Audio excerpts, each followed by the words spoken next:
Movie ఎలా ఉంది? Bhairav movie చాలా నీట్గా తీసాడు డైరెక్టర్. ముగ్గురికి కూడా ఎవరిని తగ్గనివ్వలే క్యారెక్టర్. నారా రోహిత్కి ఎస్పెషల్గా బాహుబలిలో ప్రభాస్కి ఇచ్చిన రేంజ్ అంత క్యారెక్టర్ ఇచ్చాడు. Manchu Manoj hero cum villain. Mohan Babu కూడా గుర్తొస్తాడు కొన్ని సీన్లో. మీకు బేస్ వాయిస్ ఇచ్చారు మంచు మనోజ్కి. ఆ బేస్ వాయిస్తో నార్మల్గా లేదు. ఒక మ్యూచువల్ ఫ్రెండ్ క్యారెక్టర్ బెల్లంకొండ శ్రీనివాస్ది నెంబర్ 1గా చేశాడు. అసలు ఎవరిని ఒకటి సపోర్ట్ చేయడం వల్ల లేదు. మూవీ అయ్యే వరకు కూడా మధ్యలో సాంగ్స్ కూడా 3 సాంగ్స్ ఉన్నాయి. నెంబర్ 1గా ఉన్నాయి సాంగ్స్ కూడా. మూవీ అయితే పక్కా హిట్. వీకెండ్ చాలా ముగ్గురు హీరోలు చూసుకున్న ఫ్లాప్ హీరోస్ గానే ఉన్నారు. ఈ మధ్య కాలంలో హిట్టే లేదు, కనిపించలేదు. ఫ్లాప్ హీరోస్ అనుకోకుండా మంచి ఆకలితో ఉన్నారు అనుకోవచ్చు కదా. ముగ్గురు మంచి ఆకలితో ఉన్నారు. సినిమా నెంబర్ 1గా తీశారు. మంచు మనోజ్ ఎక్కడా తగ్గలేదు. నారా రోహిత్ తగ్గలేదు.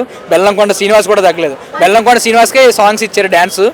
డ్యాన్స్ కూడా ఎక్కడ తగ్గకుండా చేశాడు డ్యాన్స్.